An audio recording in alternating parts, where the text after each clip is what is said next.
First of all, everyone, welcome to my talk.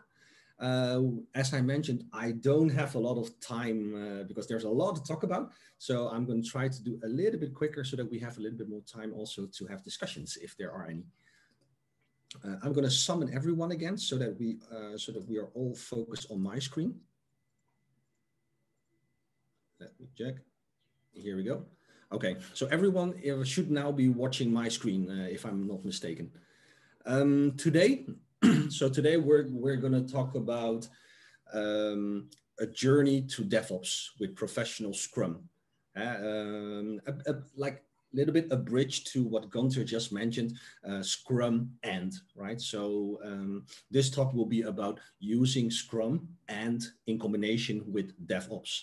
And especially I highlighted the word journey to mention that the road to DevOps, it's not from one day. It's not your with DevOps in one day. Today you're not DevOps and tomorrow you are, right? It's a journey that you need to follow. So that's basically what this talk is going to be about. A quick introduction about myself. Let me do this again. Yeah. And a quick introduction about myself. So my name is CHEE. I'm a Dutch-born Singaporean, professional Scrum trainer at scrum.org, a freelance management consultant. So if I'm not giving Scrum training, then I work with a lot of companies mainly in the Netherlands. Also work in Asia, but mainly in the Netherlands. Currently, I'm working with a Dutch railway and helping them adopt Scrum and turning it more into a more responsive organization. I have been involved with Scrum and large-scale Scrum since 2005. So that's a bit 15 years now. And I always put this one as in I'm a food crazy person. So basically that means that I'm someone who wakes up in the middle of the night or I'm sleeping and I wake up in the middle of the night and I start cooking. And I cook something and it's like, oh, it looks beautiful. Make a picture. I put it on my Instagram. I have an Instagram foodie homie and I put it there. I'm following no one. I'm just posting things there and I'm posting my food there. Oh, okay. And I'm going to bed again. So that's how crazy I am with food sometimes. I put down a little bit further down. I travel around the world with Scrum in my backpack. So I go around the world and I try to teach Scrum all over the world. But now with COVID-19, I'm virtually traveling, basically. Before we start, I want to talk with everyone about the importance of done and basically why done is so important in Scrum. And for this, we're going to do a very quick exercise.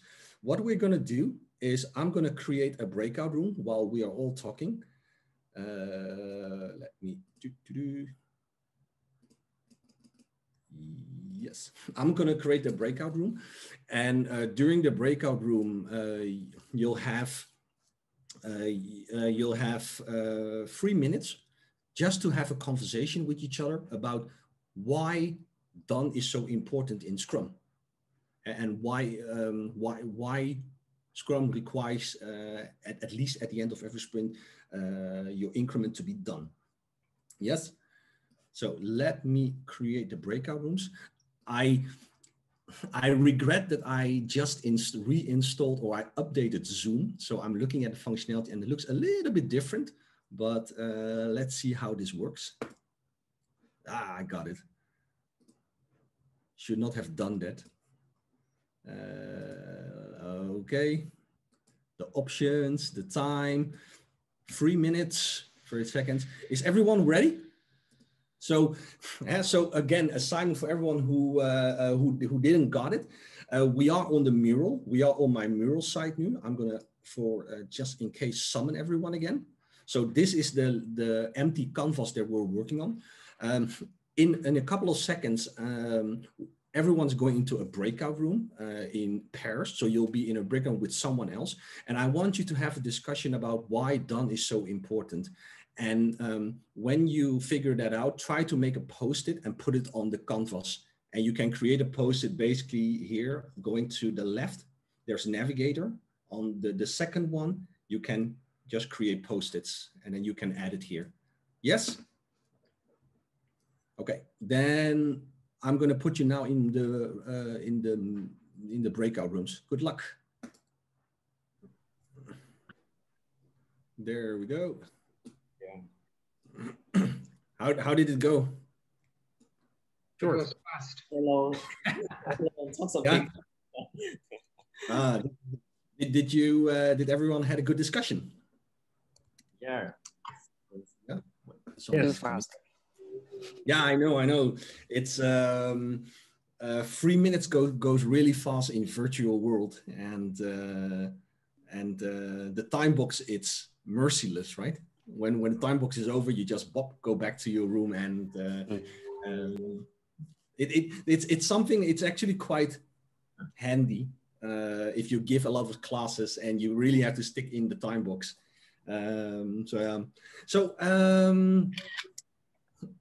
Thanks for filling up the canvas. I just want to go through a couple of them before we go to the next topic, of at least the next step. Let's see. Shirley, you put something on. Do you want to share it with us? Okay. For us, so I see Sanjay also has sticky notes, but in our breakout room, we talked about it increases transparency. Okay, done means also that the product is releasable. PO knows when the product is releasable. If there's a definition of done, it means that it's ready to be released to customers and users. Done means product is usable. And then Sanjay, I'll pass it to Sanjay if he wants to chime in. Okay, so then what we added further is the team knows when the work is done. That's one of the sticky that I added, so that team doesn't go for gold plating. They will stop.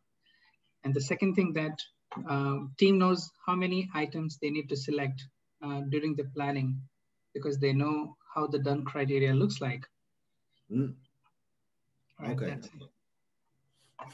Okay. So that's indeed upfront, right? So that you're talking about having a clear definition of done, right? And this is also about at the end, or at least at the end of every sprint, to have a done increment, and why it is so important, right?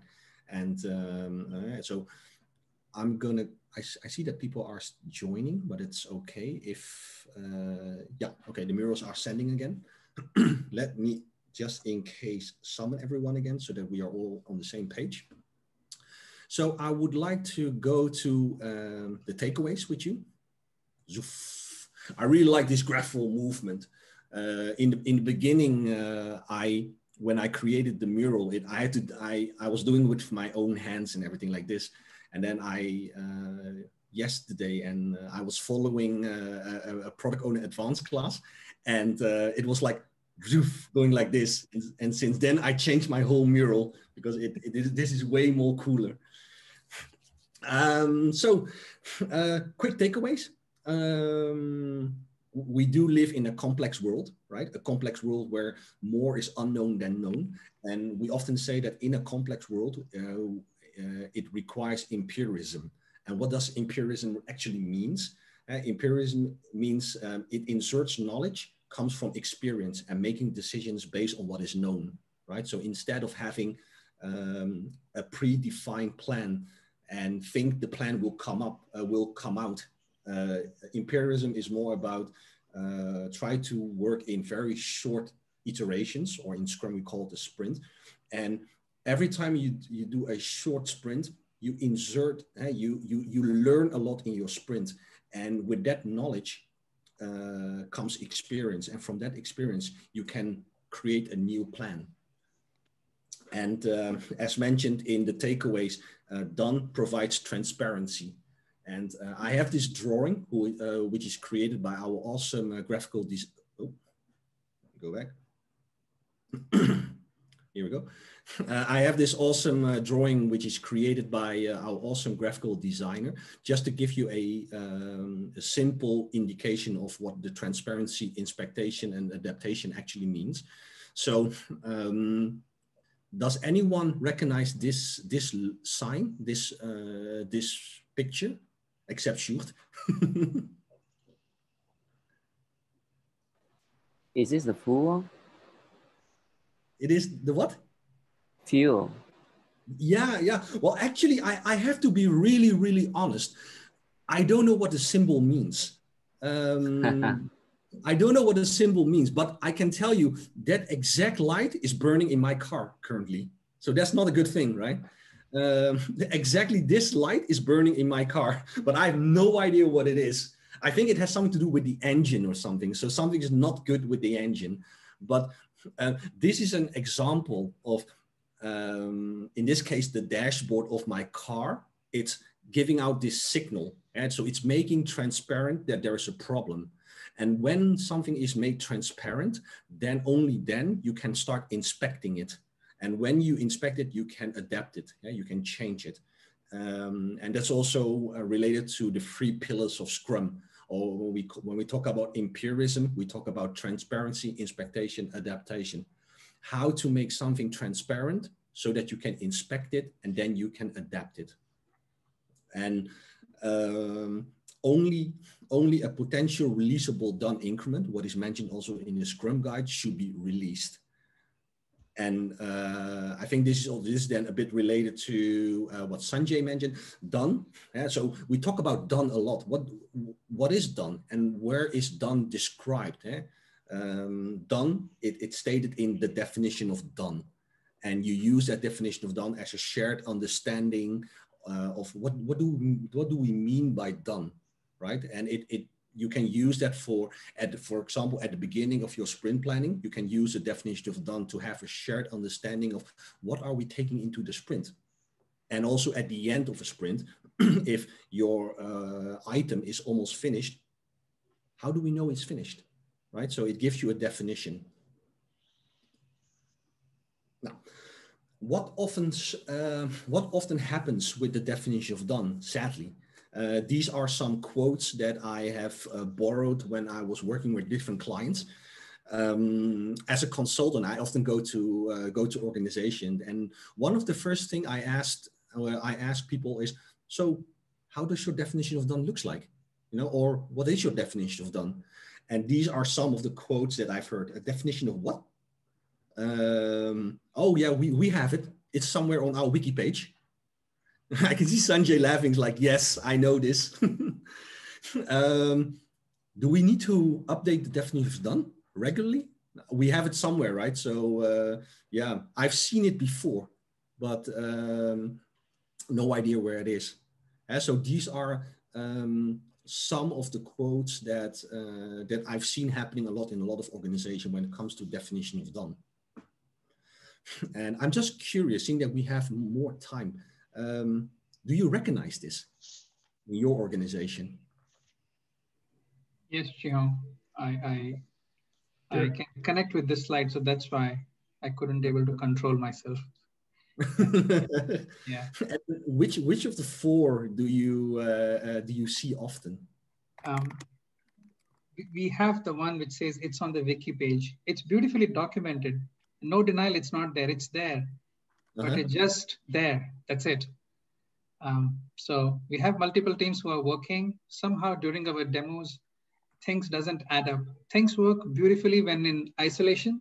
When you try to mix them together, that's where we miss this definition of done. Then we need to open it up. So that's why. Yeah. Okay. So I've seen this a lot in a lot of companies, and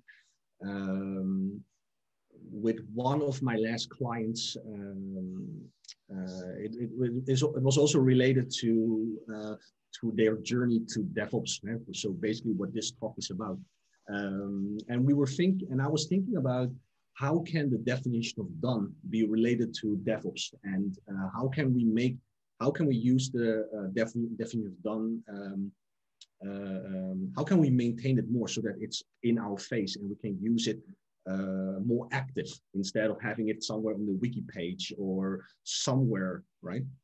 So I was trying out this technique, and the technique is called the definition of Don Avo Cycle. And this is the technique that I've used with a couple of the clients. And I'm going to walk you through this, how this works. And I hope it has value for you so that you can use it also in your organization. So basically what you see here, there are 3 columns: outside, inside, and owned. And down here, just a couple of cheat sheets to remind people what empirism means. So again, transparency, expectation, adaptation. Also explain a little bit what does done actually mean, and also I've added the 5 Scrum values here. So the story is, I was working with a client, and the client had this idea of we want to go. I want to change my organization. I want to be a full responsive organization, be a very agile organization, and we want to use DevOps. We want to apply DevOps in this situation. And they had all these DevOps maturity model, level 1 till 2 till 5 and everything. And to be honest, I don't really believe in those maturity model, because for me, maybe it's just my view, because I'm quite kind of black or white in this case. You're either doing DevOps or you're not. There's not like in between something. And but what I do want to show people is the journey of becoming a responsive organization. So this is basically what this technique is all about. So you see at the so I started this experiment with 1 team, and eventually we did it with all the teams. So we sat down in a room, and I explained to them the first 2 columns.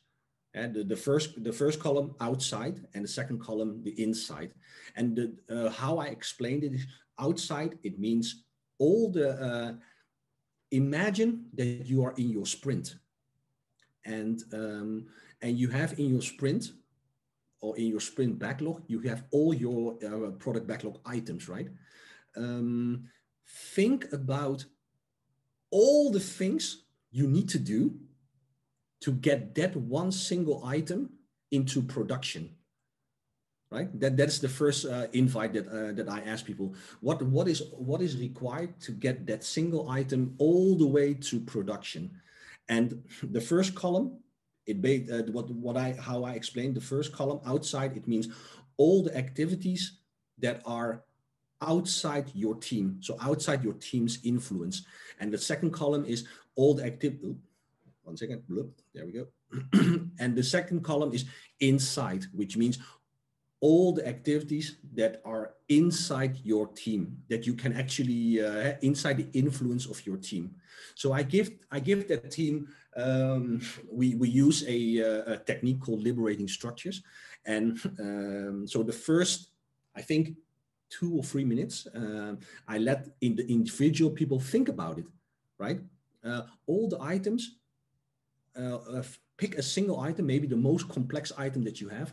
What is needed? What are the activities that is needed to bring it all the way to production? Write it all down. And everyone start writing. To go into production, we need to have security approval. Release management needs to create an environment for us. We need to get some security tokens. We need to do some testing as well, performance testing. Our team as well, we also need to do some unit testing, behavioral testing. We need to get procurement agreements, all the activities. Sky's the limit, right? Think about all the things.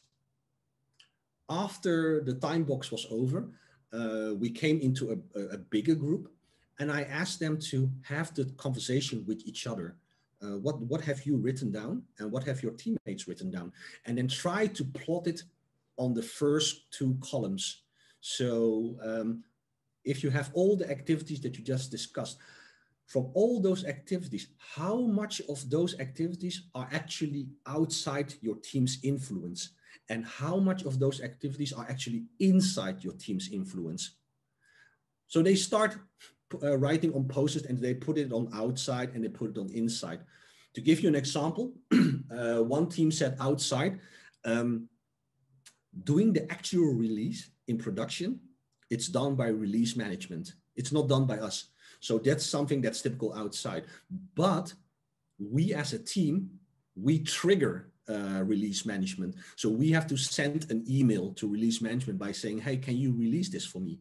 So they have on the inside, they have like a activity, notify release management.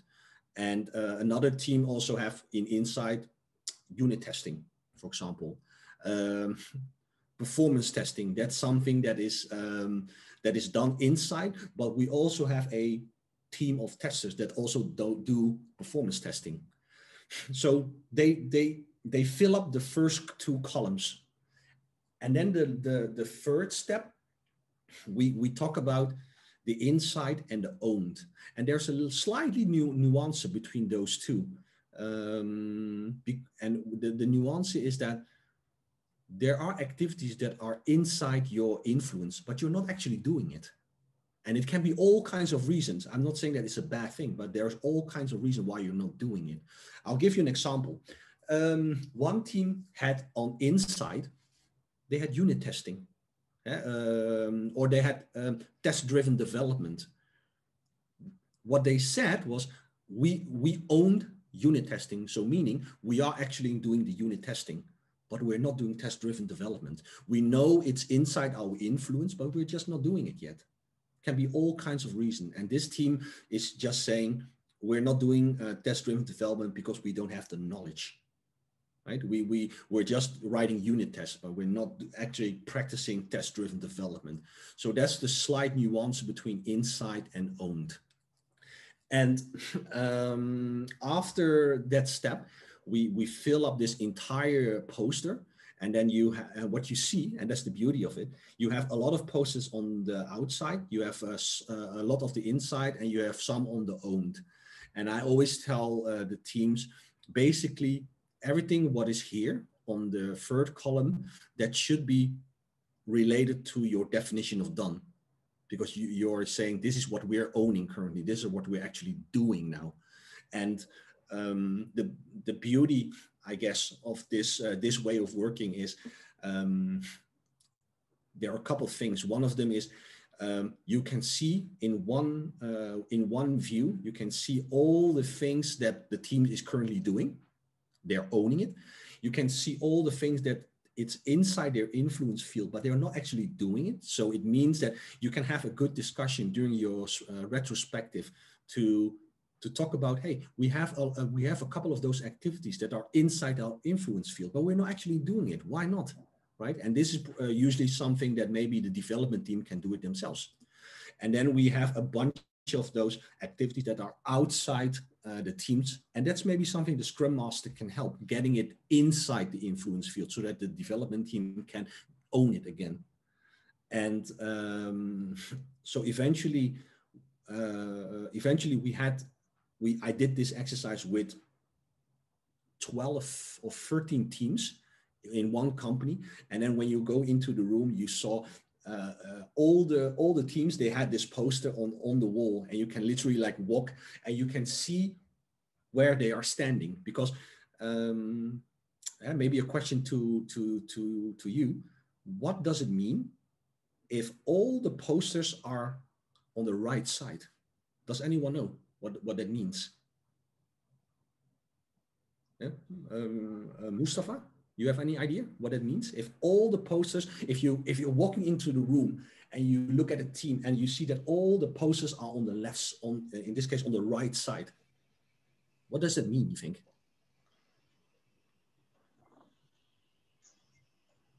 I think it's going to be a mature team, I guess, because Yeah, so they are taking full ownership of all the items. Yeah. So that means that indeed they are taking full ownership of the items, and that also means that they are able to take one item completely to production, right? And in this case, with the client had a wish to go full DevOps. They want to go full responsive. And I asked them, what do you mean by full responsive? And they said, I want my teams to be able to get one single item completely into production. But also if we have a problem in production, we will also have to need teams that can fix it themselves and change it in production. So this, once we had this poster with all the team, it also created a good understanding of, if you look at all the teams, where are they in terms of journey, in terms of their DevOps journey? And it created a very good discussion also with management, right? But you also need to have management support, or you need to have leadership management support to help you change your environment, change your organization. So, so this also led to these so-called Gemba walks in Lean, where the management is just walking through the room and looking at the posters, and they can literally see, oh, you have a lot of posters on the left side. How can I help you? How can I get some things that are outside more inside? And also from a Scrum Master perspective, as a change agent, you can also you can literally see, oh, there are security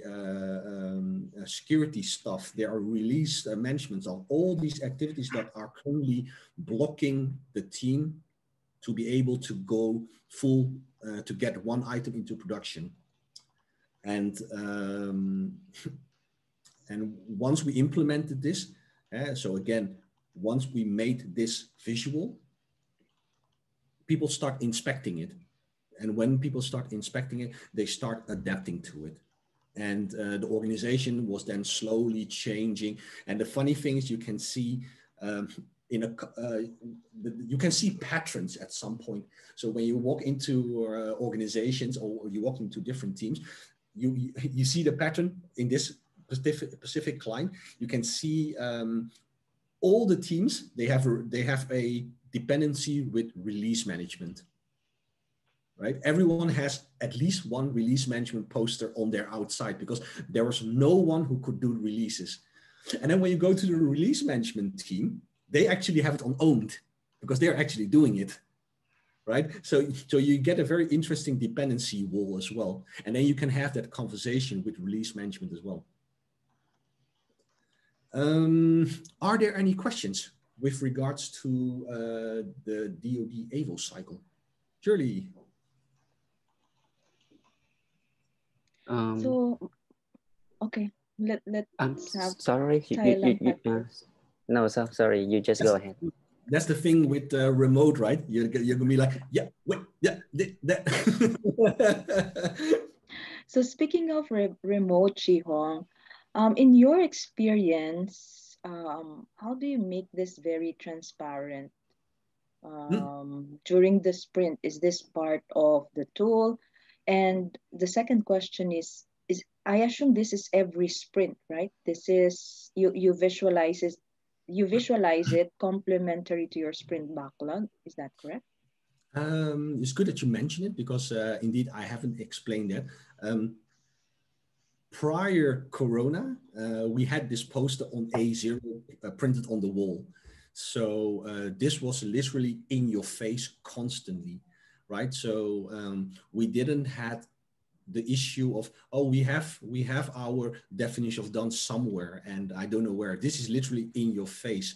And again, when it's in your face, it's transparent. And when it's transparent, you start inspecting, adapting it. So to answer your question, it was always in the room and people can always see it. And it created, because it's transparent, people used this poster in their retrospective very often. I saw some team, they they tear down the poster, they brought it into their room where they're doing the retrospective, and they're doing all kinds of different formats, but they always end up with, okay, let's look at our DoD Avo cycle, and which items can we get to owned, right? Which items that are currently inside that we can get to own, and which items are currently outside that maybe we or our Scrum Masters can help us get inside. And I do have to agree that in a virtual world, now that we're working all remotely, this becomes a bit more challenging. But that happens with everything. So in a lot of the teams that I'm currently working with, I'm lucky that they saw the value of the DoD Avo cycle. So it was kind of embedded in their way of working now. So after every retrospective, they always use the DoD Avo cycle to as ending their retrospective now. I think it's a great visualization. So it means that it's per sprint, right? Because they inspect this also during their sprint retrospective. Yes. They try to, the teams that I was working with, they try to use this at the end of every sprint, and sometimes also during the sprint, that they are looking at it. And the Scrum Master came in, he's like, oh, I talked with this department and we finally got approval, so I'm going to move something from outside to inside, right? So that also happens. So this is just a way to visualize your journey. There was another question, wasn't it? I think he might have dropped off, or okay. Hi, Tai. I saw that you may have a questions to Chi Hong and Shirley, right? Yeah. I just Okay. have some point, cannot get the ideas. I love this grid, the table. So the question is that when everything is stay in the inside column and the outside column, so the leadership management board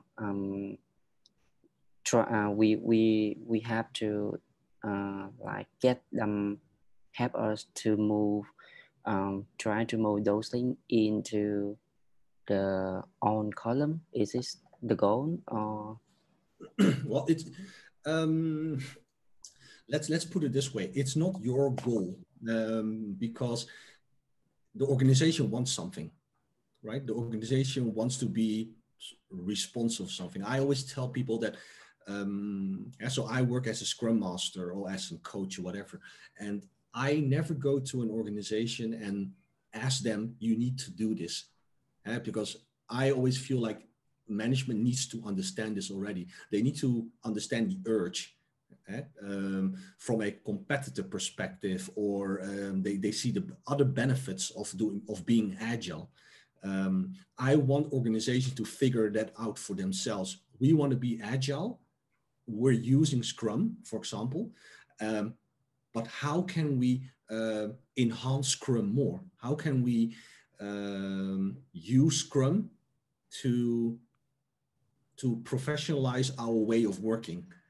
And this is just a technique to visualize your work and to have that discussion with management.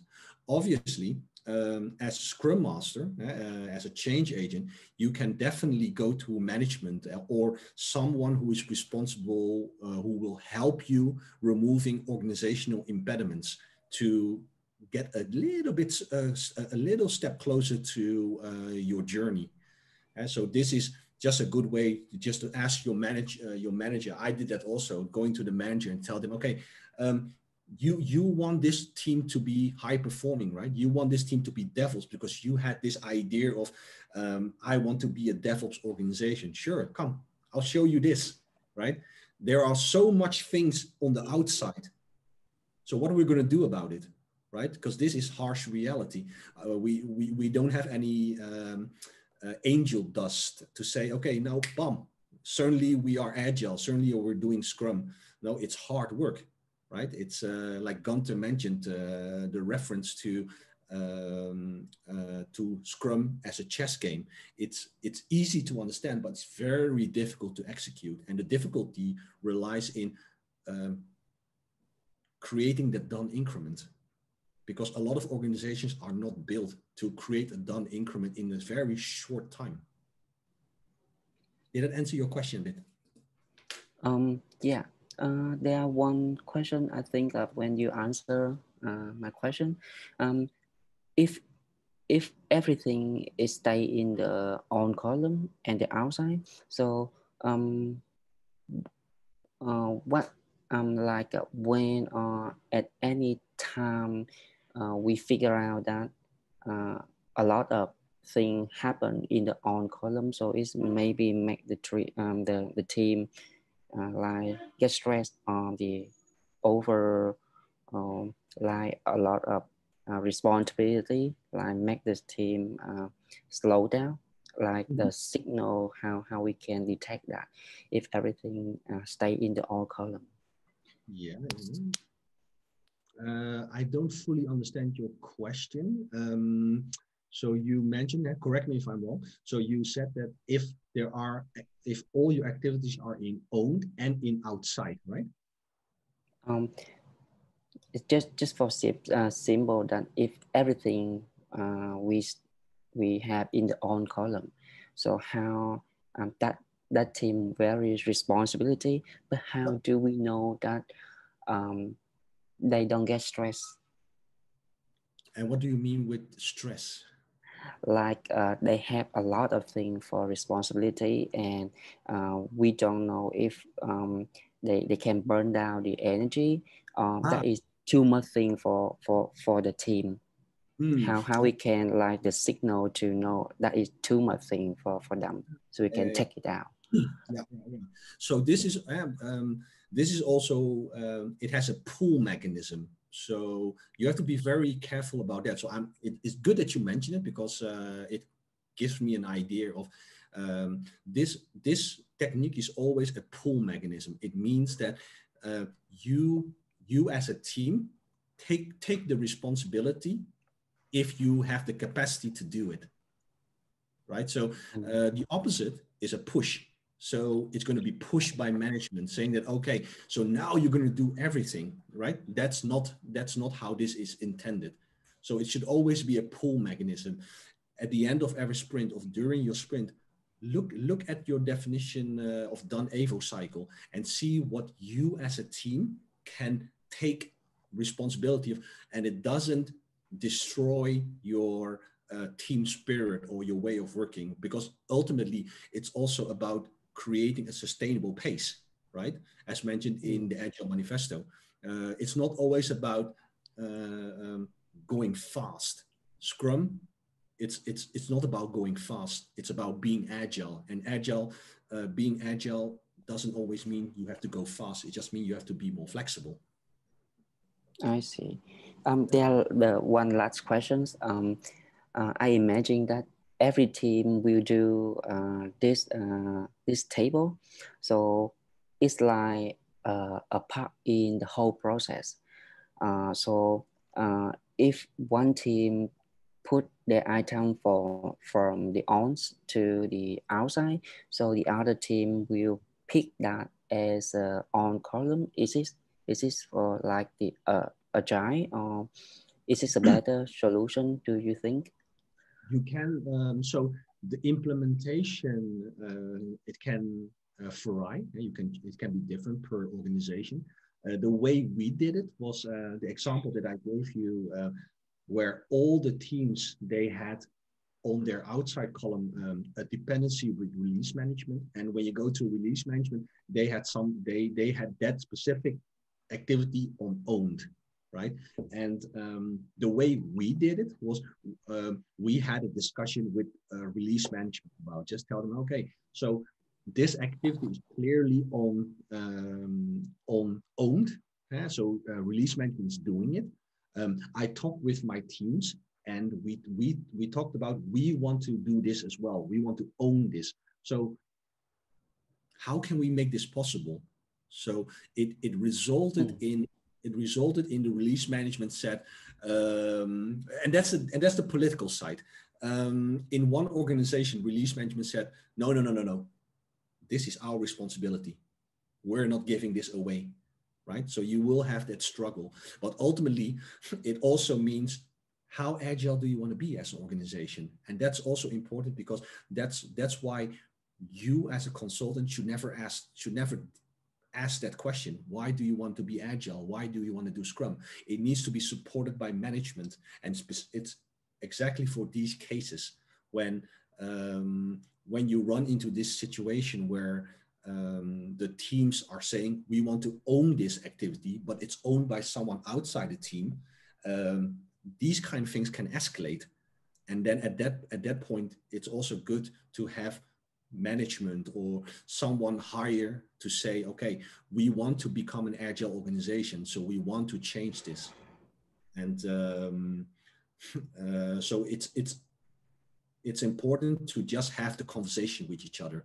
And how you have the conversation, it's different per organization. I see. So thank you. Yeah, no problem. I'm looking at the time, so we have 3 minutes, right? So I'm going to the quick to the advantage of when I use the DoD Avo cycle. So one of them is the definition of done is made transparent. So basically it's in your face, right? It's all in your face. It's in your room so that you can see it constantly. And once the definition is done or the DoD Avo cycle is transparent, then people start constantly interact with it instead of having it somewhere on Jira where you don't look at it, or a Confluence page where you kind of forget about it. Now it's constantly on the wall. So because it's transparent, you start constantly inspecting and adapting it.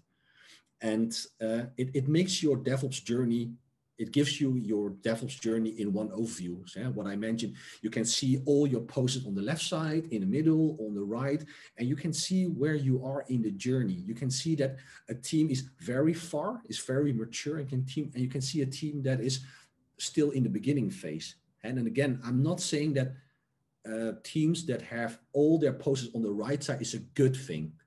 And all the teams on the left side, it's a bad thing, because there are all kinds of reasons why this happens, right? You can also have organizations and teams saying, security testing, that's something that we don't want to do, right? Or the organization is saying, no, security testing is something very specific.